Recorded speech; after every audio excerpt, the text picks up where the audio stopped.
Ruiz. Lo que más me gustó de la conferencia es saber canalizar mis emociones y en forma de poder llevar diferentes cosas como mi trabajo y mi familia.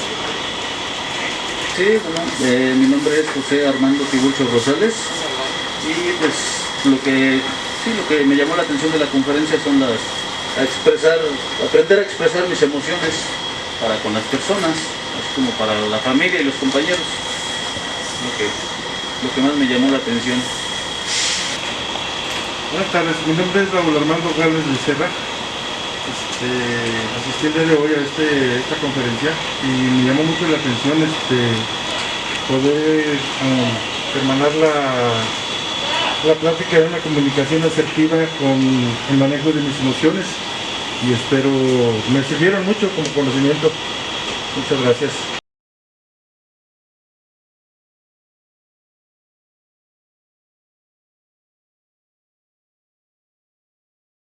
Entonces, nosotros reaccionamos de acuerdo a cómo percibimos esas emociones. Entonces es muy importante identificarlas porque nos pueden traer muchísimas consecuencias. Es la base de todo nuestro comportamiento. Entonces, ¿qué papel juegan las emociones? Pues son sumamente importantes porque determinan las respuestas que tenemos a todos los estímulos y de acuerdo a esas respuestas yo voy a actuar. Entonces puedo actuar de manera positiva o puedo actuar de manera negativa. Entonces es muy importante identificar cuáles son esas emociones que generan en mí y algo indispensable que no estamos acostumbrados es cómo se sienten en mi cuerpo. Entonces no estamos acostumbrados y por cultura nos enseñan a reprimir emociones, sobre todo a ustedes los varones. Y entonces bueno, no te enojes, y entonces no llores y todas esas emociones contenidas pues van generando ciertos comportamientos. Entonces la psique básicamente son todas las funciones que se generan en la mente, y entonces es como toda la suma de sensaciones, de percepciones, de emociones que vienen del exterior, y que entonces hacen como una revoltura en nuestro organismo, en este caso en la mente, y entonces son todos esos fenómenos. Imagínense una cazuela donde ahí están conviviendo todas las emociones, las percepciones. Cuando digo emociones, pues está el enojo, la tristeza, el agrado, el desagrado, etc. Y todos los sentimientos que se generan a partir de esas emociones. También están ahí involucradas, obviamente, el razonamiento, la memoria, la imaginación.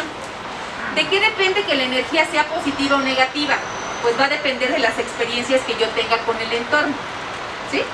Por ejemplo, si mi entorno es saludable, a lo que me refiero es si vivo en un entorno donde, bueno, no hay violencia, pero ¿qué pasa cuando en el exterior no tenemos esos recursos? Entonces la energía lo que va a hacer es que se puede estancar o se va a canalizar de una manera negativa.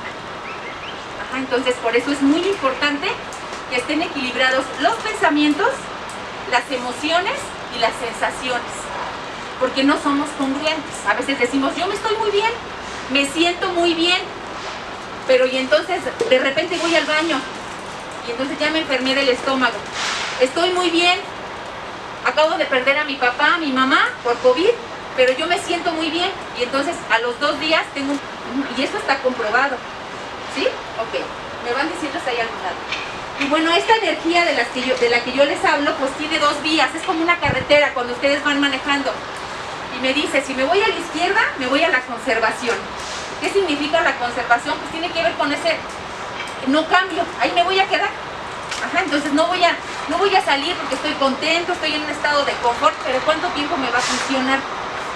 Entonces la conservación no es buena porque, como aquí lo dice, voy a renunciar al crecimiento y a la transformación. Me voy a sentir bien un tiempo, pero después eso ya no me va a funcionar porque la vida es movimiento. ¿Es bueno estar atado y estancado en el pasado? Por ejemplo, todos hemos perdido un ser querido. ¿Cuánto tiempo se imaginan que es el adecuado, entre comillas, para superar un duelo por la muerte de un familiar? Entonces algunos tanatólogos dicen de 6 a 10, 12 meses. Claro, el dolor sigue, pero se trabaja de una manera distinta. Entonces una persona que lleva 3 años y continúa repitiendo el mismo sentimiento, entonces está atado al pasado. Porque, ojo, el cerebro no sabe en qué tiempo estamos, Si tú regresas a recordar esa vieja que me hizo esto, ajá, y entonces el cerebro no sabe si estoy hablando del 1900 tantos o estoy hablando del 2021. Entonces se regresa la emoción y entonces me angustio y me genero pensamientos, yo le llamo pensamientos basura, que no me van a llevar a ninguna parte. Ajá, entonces es muy importante. Esta vía que tiene que ver con la conservación tiene aspectos negativos, pero también tiene aspectos positivos. Ahorita vamos a ver cuáles son. Y la segunda es, a nuevas experiencias. Y les pongo el ejemplo aquí. Del lado derecho hay una persona con unas pesas. Entonces, por ejemplo, en el caso de ustedes, ¿cuántas horas llegan a manejar a la semana? ¿48 horas? ¿Y su alimentación cómo es? Pues es regular. ¿Actividad física? Y entonces, seguramente si van a ir al médico les va a decir, oye, mira, estás bien de salud en general, pero ojo, porque a un mediano plazo esto puede empeorar. Si yo decido quedarme en la ruta de la conservación, ¿qué voy a hacer? Me voy a quedar estancada. Y entonces no voy a cambiar ni voy a modificar mis hábitos. Entonces eso a la larga me va a traer problemas. Entonces lo que te va a decir el médico es, ok, no cambies de manera inmediata, hazlo poco a poco. Ajá, y entonces, si manejas 40 y tantas horas, ¿qué cosas puedes hacer distinto? Todos conocemos un semáforo. El semáforo tiene 3 colores. ¿Sí? 3 colores. Entonces, el color rojo, ¿qué me dice? ¿Qué hacemos cuando tenemos el color rojo? En ese momento me dice, para, alto, respira. Ajá. Entonces, en el ejemplo que les puse de la persona que me va molestando en el auto, hago, antes de bajarme del camión, entonces el semáforo me está diciendo, alerta, párate, haz un alto y reflexiona sobre lo que está pasando. Si tú haces esto, si te bajas y lo golpeas, bueno, pues como dice él, me liberé, te vas a sentir mejor en el momento, después seguramente va a llegar el remordimiento. ¿Qué pasa si te bajas y vienen otros 2 y te golpean? Ahí está otra consecuencia. ¿Qué pasa si te bajas y él viene armado? Ahí está otra consecuencia. Entonces, lo que hace el semáforo rojo es decir, alto. Cuando la emoción está muy exacerbada, entonces nos paramos. Ajá. El segundo paso, pues, es el amarillo. ¿Qué nos dice el amarillo? ¿Qué pasa con el amarillo cuando vamos circulando? Es prevención. Piensa. Entonces es pensar, ya identificaste la emoción, ahora piensa en las futuras consecuencias. ¿Qué vas a hacer? ¿Cómo lo vas a manejar? Ajá, entonces me voy a parar a pensar. ¿Sí? Y finalmente el tercero, que es el verde, perdón. El verde me va a decir, bueno, pues es el momento de tomar una decisión, de actuar, no te puedes quedar aquí, actúa. Entonces lo que hago es, se baja el conductor, lo pienso bien y entonces cierro mi puerta, cierro mi cristal, está muy enojado, percato de que no haya carros, ¿no? Que pueda pasar al siguiente carril y me voy. Entonces esa es la decisión que yo tomé, actué. Y bueno, esta regulación, les decía, esta regulación emocional tiene que ver con las famosas 3B. Si yo regulo las emociones a través de la expresión, de la técnica del semáforo, entonces eso me va a hacer ser más valiente. Soy una persona que enfrenta las cosas. Sin la valentía no va a servir. La valentía me la da el enojo, pero el enojo de una manera asertiva y positiva. Acuérdense que el enojo en una cuestión negativa es la violencia, la impulsividad. Ajá. El segundo me va a hacer más virtuoso, es decir, voy a ser congruente con lo que pienso y siento. Voy a ir de acuerdo a todos mis ideales. Entendí mi emoción, ya la expresé, pero ¿qué pasa con el otro? Pues el cuarto paso es justamente de qué manera comprendemos las emociones ajenas. Y no es más que la parte de empatía, me pongo en el lugar del otro. Cuando esas emociones están en sintonía, entenderte. Entonces, estos son los 4 pasos para poder comprender bien y tener una mejor interacción social. Usando palabras amables, mirando a los ojos, reconociendo y expresando cuestiones positivas y escuchando con atención. ¿Qué queda prohibido aquí? Queda prohibido inferir, interpretar, sospechar. Es que yo infiero, me hizo una mala cara, no me quiere porque me hizo caras. ¿Ya le preguntaste? Voy directamente, oye, he notado que me miras raro. me siento incómodo, ¿podríamos platicar al respecto? Y entonces ahí estoy infiriendo, estoy sospechando, estoy corroborando, porque muchas de las conductas que tengo tienen que ver con lo que percibo. Y bueno, ¿qué son las famosas emociones? Hay muchos conceptos, algunos hablan que son impulsos que nos invitan a actuar, y que tiene que ver con, obviamente, con las características del entorno. Otros autores dicen, no, bueno, pues son estados de ánimo muy exacerbados, y de poca duración. Entonces, es cierto, ¿cuál es la diferencia entre una emoción y un sentimiento? La emoción es muy alta, exacerbada, pero dura poco. Imagínense estar enojados todo el día. La energía, no habría manera. Lo que se queda en nosotros es el sentimiento. Por ejemplo, ¿qué pasa cuando voy caminando con mi cuate y veo a mi novia con otro chavo? Por ahí nos contaron, ¿no? ¿Qué sientes en ese momento? Y como enojo, ¿qué haces? Reacciono, y vas y lo quieres golpear. Y entonces, pero ese enojo no te va a durar todo el día. Lo que te dura es la sensación, el sentimiento. Entonces el sentimiento tiene que ver, una persona muy celosa, pues en realidad está hablando de sentimientos de inseguridad, de temor, etcétera. Entonces la emoción es otra característica, es muy repentina, muy alta, pero de poca duración, ¿sí? Entonces estas emociones, bueno, pues son las básicas, las que ustedes conocen, que son 6. La primera pues es la emoción de la tristeza. Piensen en algo que los pone muy tristes, en algo que los pone muy tristes. ¿Cómo reacciona mi cuerpo? Identifiquen dónde está contenida esa tristeza. Por lo regular, una persona triste, ¿cómo se manifiesta? Con lágrimas, ¿qué más? ¿Tiene mucha energía una persona triste? No, por lo regular el ánimo baja. Todas las actividades que antes a esa persona le motivaban ya no le interesan. O sea, hay un repliegue. No quiere saber nada, deja de comer en algunos casos. Si la tristeza es muy fuerte, bueno, pues se puede acompañar también de una depresión. Entonces, una persona deprimida, pues le llamamos nosotros, es como mucho pasado. Está pensando, se está lamentando, y no es malo. En una pérdida, bueno, pues es necesario sacar la tristeza. Decir cómo lo siento. Aquí el único detalle es que lo exprese de manera asertiva. Ahorita vamos a ver cómo. Entonces, ¿qué pasa en la tristeza? Pues el estado de ánimo decae, dejo de comer, pero la parte positiva es que me ayuda a reflexionar y a identificar cómo me siento, y qué puedo hacer al respecto. La segunda emoción es la sorpresa. ¿Quiénes son los que se sorprenden tan fácilmente?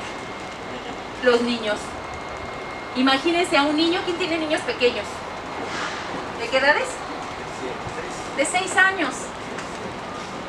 Imagínate el 6 de enero. ¿Qué pasa con esos niños? No duermen. Duermen a las 12, ¿no? Y entonces están sumamente inquietos y se levantan a las 6 de la mañana, corren, y entonces en el momento que ven el árbol de Navidad con los juguetes, su rostro cambia, entonces se sorprenden. ¿Qué pasa en el rostro? Pues las pupilas lo que hacen es que se abren y entra más luz. Cuando nos sorprendemos por algo, entonces nos volvemos más receptivos al exterior, y eso también nos ayuda pues a tomar ciertas decisiones o a estar alertas. Entonces la sorpresa también es una emoción importante. Lo único malo es que ya de adultos nos dejamos de sorprender, ya no nos sorprende nada, ¿no? Entonces dejamos de jugar, dejamos de hacer cosas, nos acartonamos, acuérdense, nos vamos al área de la conservación y eso no es bueno, ¿sí? Ok. La tercera emoción pues es el miedo. Imagínense que van en la carretera, en la noche, lloviendo, y cuando se dan cuenta ya no les responden los frenos. Y bueno, hay barrancos. ¿Qué sienten? Angustia. ¿Qué sienten en ese momento? Angustia. ¿Sienten felicidad? No. ¿Sienten? Por allá dijo angustia, claro, porque es la prima hermana del miedo. Sientes desesperación, y entonces ahí tienes dos vías: o actúas o te quedas paralizado. ¿Hacia dónde creen que se va? Obviamente el ritmo cardíaco empieza a subir. ¿Hacia dónde se va la sangre? ¿Hasta abajo? ¿Mande? No. Pues pasa por ahí, es la sensación, pero la sangre se va a la musculatura larga que se va a las piernas. Por eso cuando nosotros tenemos el impulso del miedo, lo que hacemos es bloqueamos y entonces luego inmediatamente ¿qué necesitamos hacer? Huir, correr. Por eso cuando nos pasa algo nos da mucho miedo, porque yo les aseguro que en eso que les estoy contando, bajan el espejo, ¿cómo es su rostro? Tienen los labios transparentes y seguramente les tiembla todo, especialmente las piernas. ¿Por qué? Porque en ese momento se piensa, el miedo también te ayuda a anticiparte sobre cosas, pueden ser imaginarias o reales, en este caso fue algo real. El día de hoy hemos aprendido, existen dos tipos de personalidad, ¿verdad? La extrovertida y la introvertida, y que ambas son importantes si las sabemos regular. Hemos aprendido que hay 6 tipos de emociones, las cuales se van a manifestar de manera distinta en el cuerpo y que son funcionales, ¿sí? No hay emociones negativas o emociones positivas, malas o buenas, ¿sí? ¿Ok? Hemos aprendido que, bueno, hay 4 tipos o 4 pasos, perdón, para poder trabajar esas emociones. El primer paso, pues, es obviamente conocer lo que yo quiero, el autoconocimiento y la percepción, ¿sí? El segundo paso tiene que ver con la expresión de esas emociones a través de, ¿se acuerdan cuáles son? Los 5 verbos existenciales. A ver cuáles son. Exactamente.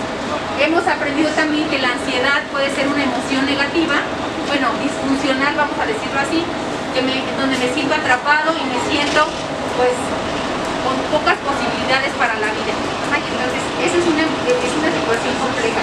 Aprendimos también que el enojo es el oro molido y que si trabajamos de manera asertiva esa utilidad, nos volvemos valientes, virtuosos y también valiosos. ¿Sí? ¿Ok? Y bueno, ese enojo también si lo transformamos, pues, a través de las 6 tareas. ¿Cuáles son las 6 tareas? ¿Se acuerdan? Entiendo mis derechos, expreso mis molestias, aprendo de mí, no, enfrento mis miedos, enfrento mi flojera. De mis vergüenzas, muy bien. Y bueno, también aprendimos que hay una técnica de un semáforo que nos ayuda a regular las emociones, y esto también nos podemos apoyar de los verbos existenciales para ser más virtuoso, más valioso y más valiente. También, aprendimos que es muy importante la empatía, porque eso nos va a hacer estar en sintonía con las emociones de los demás, y va a evitar entonces en la medida de lo posible los conflictos. Los conflictos no van a desaparecer, pero los vamos a poder manejar de una mejor manera. Aprendimos también que es la psique, entonces donde se maneja todo un espacio de emociones, y que todo eso nos hace ser mejores operadores en TMS.